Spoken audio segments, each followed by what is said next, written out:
नमस्कार दोस्तों, welcome to 10x trader. मैं हूं राजेश कुमार और इस चैनल पे मैं बात करता हूं ऐसे स्टॉक्स के बारे में जो हमें काफ़ी अच्छा खासा रिटर्न दे सकते। तो आज मैं जिन स्टॉक्स के बारे में बात करने वाला हूं वो ऐसे स्टॉक्स होने वाले हैं जिनमें एफआईआईज ने करंट क्वार्टर में अच्छा खासा स्टेक बाय किया है। अब दोस्तों पिछले कुछ दिनों से, इनफैक्ट पिछले एक महीने से मार्केट ने काफ़ी अच्छा खासा में करेक्शन दिखाया है और ऐसे करेक्शन में भी अगर एफआईआईज कंपनी में स्टेक ले रहे हैं, इसका मतलब ये है कि कंपनी में कुछ ना कुछ दम तो है ही और शॉर्ट टर्म के अंदर मान लीजिए 2 से 3 महीने के अंदर या 6 महीने के अंदर भी हमें काफ़ी अच्छा खासा प्रॉफिट हो सकता है। तो उन्हीं में से जो पहला स्टॉक है वो है आपका श्रीराम पिस्टन्स और इसके बारे में मैंने ऑलरेडी एक वीडियो बनाया हुआ है, लेकिन वहाँ पे मैंने सिर्फ टेक्निकल एनालिसिस किया था और स्टॉक ने हमारे टारगेट को हिट भी किया। लेकिन आज ये बात करने वाला हूँ इसके फंडामेंटल के ऊपर भी। तो देख सकते हैं इस कंपनी का जो मार्केट कैप है वो 9,469 करोड़ का है और स्टॉक का जो प्राइस टू अर्निंग है वो ओनली 20 का है। तो स्टॉक फेयरली वैल्यूड है, बहुत ज़्यादा महंगा नहीं है, हल्का सा डिविडेंड यील्ड भी देती है 0.47% का। आरओसी आरओई देखें तो बहुत ही अच्छे नंबर है, 27 और 25 का है। वहीं पर इन्वेस्टर्स में अगर देख ले तो प्रोमोटर्स ने थोड़ा सा हिस्सा बेचा है, 46% से 43% पे आ चुका है और वहीं पे एफआईआईज ने खरीदा है 2% से 4.27% पे है, यानी जो प्रोमोटर्स ने बेचा है वो एफआईआईज ने खरीदा है। साथ ही साथ यहाँ पे हमको डीआईएस ने भी स्टेक इंक्रीज करते हुए नजर आया, 11% से 12.74% और वहीं पर पब्लिक को देखें तो 39.46% से 39.24%, यानी पब्लिक के लिए बहुत कम बेचा है। लेकिन एक टाइम पर पब्लिक के पास अराउंड 43% का स्टेक हुआ करता था, आप यहाँ पे देख सकते हैं। तो शेयर होल्डिंग पैटर्न से हमें बहुत इंडिकेशन मिल रहा है कि जो स्मार्ट मनी है वो धीरे धीरे करके स्टेक जमा कर रहे हैं। अब एक बार हम इसके चार्ट में आके देख लेते हैं कि हमें टेक्निकल चार्ट्स में क्या नजर आ रहा है। तो यहाँ मैंने चार्ट ओपन कर दिया है और आप देख सकते हैं स्टॉक एक कंटिन्यूअस अप ट्रेंड में है, लेकिन इसके स्विंग जो है वो स्विंग हमें काफी लंबा लंबा देखने मिलता है क्योंकि कंपनी है वो एक स्मॉल कैप कंपनी है। आप यहाँ पे देखिए 9,000 करोड़ का कंपनी है, तो इसमें जो स्विंग मिलेंगे हमको वो ज़्यादा स्टीप मिलेंगे। आप देख सकते हैं यहाँ से हाई लगाने के बाद जो करेक्शन यहाँ पे आया वो अराउंड 35% का आया और जब अप स्विंग मिलता है तो भी हमें काफ़ी अच्छा खासा मिलता है। आप देख सकते हैं 167% का हमको एक स्विंग अप मिलता है। नेक्स्ट इसमें अगर देखें तो इसमें हमको अगेन 85% तक का अप स्विंग दिखने मिला और नीचे के स्विंग में हमें अराउंड 15% तक का डाउनफॉल दिखाई दिया।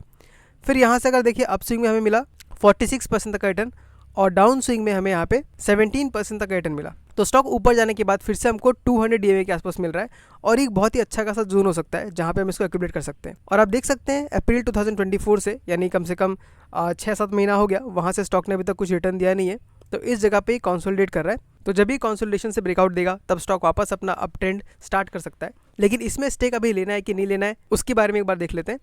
तो जहाँ तक मुझे लगता है अगर वापस नीचे आता है, हमको वापस अगर 1800-1900 के पास मिलता है तो यहाँ पे स्टेक ले सकते हैं, या अगर आपको यहाँ बीच में नहीं लेना है तो आपको वेट करना चाहिए ब्रेकआउट का, जो कि 2353 के आसपास होगा।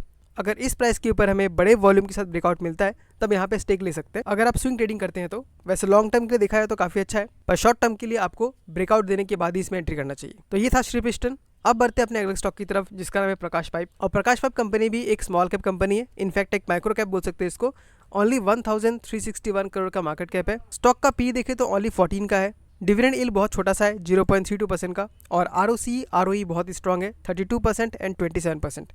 तो ऐसे छोटे कंपनीज में ग्रोथ बहुत ही अच्छा खासा मिल सकता है अगर हम सही टाइम पे एंट्री करते हैं। तो इन्वेस्टर्स में आके देखूं तो यहाँ पे प्रमोटर्स ने भी खरीदा है और एफआईआईज ने भी खरीदा है। आप देख सकते हैं 2021 में प्रमोटर्स के पास 41% था जो कि बढ़ के अब 44.41% हो गया। एफआईआईज को देखें तो उनके पास पहले 0.93% था, लेकिन अब बढ़ के वो 2% आ चुका है।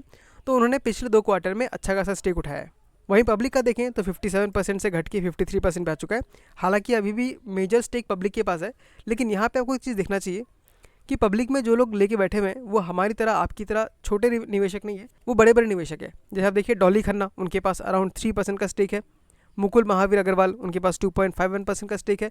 तो आप देख सकते हैं जो जाने माने इन्वेस्टर्स है, जो बड़े बड़े इन्वेस्टर्स है, उनके पास ही स्टेक है। तो एक्चुअल पब्लिक का अगर देखें तो काफ़ी कम यहाँ पे हो जाता है शेयर होल्डिंग। और बैलेंस शीट में अगर एक नज़र डालें तो आप देख सकते हैं जो इनके पास रिजर्व है वो 341 करोड़ का है और बोरोविंग्स उसके कंपेरिजन में ओनली 40 करोड़ का है। तो बोरोविंग्स ऑलमोस्ट नेग्लिजिबल है। तो प्रकाश पाइप्स फिलहाल बहुत अच्छा लग रहा है मुझे, लेकिन एक बार इसका टेक्निकल चार्ट भी देख लेते हैं। ओके, तो इसने भी हमको शॉर्ट टर्म के अंदर काफ़ी अच्छा खासा रिटर्न दिया। अब शॉर्ट टर्म आप किसको मानते हैं, अब देखिए 2023 जून से अगर मैं आज तक का देखूं तो इसने हमको 243% तक का रिटर्न दे दिया है, यानी एक साल से थोड़ा और ज़्यादा मान लीजिए 1.5 साल के अंदर इसने हमको लगभग 3.5 गुना का रिटर्न दिया है, जो कि बहुत ही अच्छा खासा मानता हूँ। और 1.5 साल के अंदर 3.5 गुना का रिटर्न आप शॉर्ट टर्म ही मान के चल सकते हैं। तो आप देख सकते हैं ये भी हमको अपने 200 डीएमए के पास मिला, वहाँ से ये रिवर्सल लेते हुए नजर आ रहा है। और अगर अपने हाई से देखें तो हमको अराउंड 13% के करेक्शन में मिल रहा है। तो इस स्टॉक में भी स्टेक ले सकते हैं, लेकिन एक बात ध्यान रखना चाहिए क्योंकि बहुत छोटी कंपनी है तो इसके स्विंग भी बहुत बड़े बड़े होंगे। जैसे यहाँ पे देखिए इसने यहाँ पे हाई लगाया था 488 का, फिर करेक्शन लगभग 30% तक आ गया।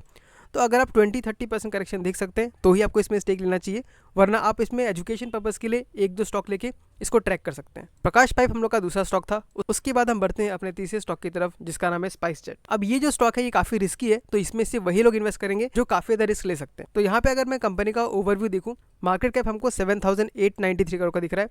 स्टॉक का प्राइस ट्रेंडिंग यहाँ पे नहीं दिखा रहा है क्योंकि कंपनी बहुत ज़्यादा लॉसेस में है। बुक वैल्यू देखेंगे तो वो भी नेगेटिव में है और डिविडेंड देने का तो कोई सवाल ही नहीं उठता क्योंकि कंपनी लॉस कर रही है। तो आखिर इस कंपनी में एफआईज ने खरीदा क्यों है? आप यहाँ पे देखिए, प्रोमोटर्स के पास जहाँ 59% था, अब वो घट के 29% पे आ गया है, काफ़ी कम हो गया है।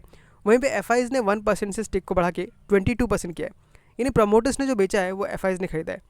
वहीं पे डीआईएस को देखें तो उनके पास भी 5% से 8% तक ग्रोथ किया उन्होंने, और पब्लिक के पास जहाँ पहले 38% था अब वो बढ़ के 39% हुआ है, यानी पब्लिक का स्टेक जितना था उतना ही है, लेकिन प्रमोटर्स ने किसको बेच दिया? एफआईज को बेचा है। अब दोस्तों एफआईज ने अगर खरीदा है तो उन्होंने अपने खरीदने के पीछे कुछ ना कुछ अच्छा डिसीजन बनाया होगा, कुछ ना कुछ अच्छा एनालिसिस किया होगा, और ऐसा पॉसिबल है कि स्पाइसजेट क्या करेगी, धीरे धीरे टर्न अराउंड करेंगी, जिसके वजह से उसमें बहुत अच्छा खासा हमको मूव देखने मिल सकता है। तो एविएशन सेक्टर में ये प्रॉब्लम रहता है कि कुछ टाइम के लिए कंपनीज बहुत अच्छा परफॉर्म करती है और कुछ टाइम के लिए कंपनी बहुत ही बेकार परफॉर्म करती है। तो ऐसे स्टॉक्स में हमको सही टाइम पे एंट्री लेना बहुत जरूरी होता है, और उसी के लिए हमें ये सब चीज़ ट्रैक करते रहना चाहिए। तो आप देख सकते हैं पिछले क्वार्टर में एफआईज ने ऐड किया है, और हम देख लेते हैं कि चार्ट में हमें क्या इंडिकेशन मिल रहा है। ओके, तो ये मैंने ओपन कर दिया स्पाइसजेट का चार्ट, और आप अगर ऑल टाइम हाई से देखेंगे तो इस स्टॉक ने ऑल टाइम हाई जो लगाया था वो 154 का लगाया था, लेकिन अब वो हमको मिल रहा है 61 में। अराउंड हमको 50% डाउन मिल रहा है। अगर मैं यहाँ से काउंटिंग करूँ, अराउंड 60% हमको यहाँ पे डाउन नजर आ रहा है। और ये जो हाई लगाया था ये लगाया था 2017 में, तो स्टॉक ने बहुत ही अच्छा खासा अंडर परफॉर्मेंस दिया है, और यहाँ पे हमको एक अच्छा खासा cup and handle pattern form होते हुए नजर आ रहा है, और इस जगह पे आपको वॉल्यूम भी काफ़ी अच्छा खासा नजर आ रहा है। यहाँ पे देखिए, जब स्टॉक ने अपमूव स्टार्ट किया तो काफ़ी हाई वॉल्यूम आया, और इस जगह पे भी काफ़ी हाई वॉल्यूम हमको नजर आया। तो यहाँ हमको इंडिकेशन तो मिल रहा है कि बड़े लोगों ने खरीदा है, लेकिन क्योंकि एक स्मॉल कैप कंपनी हो गई,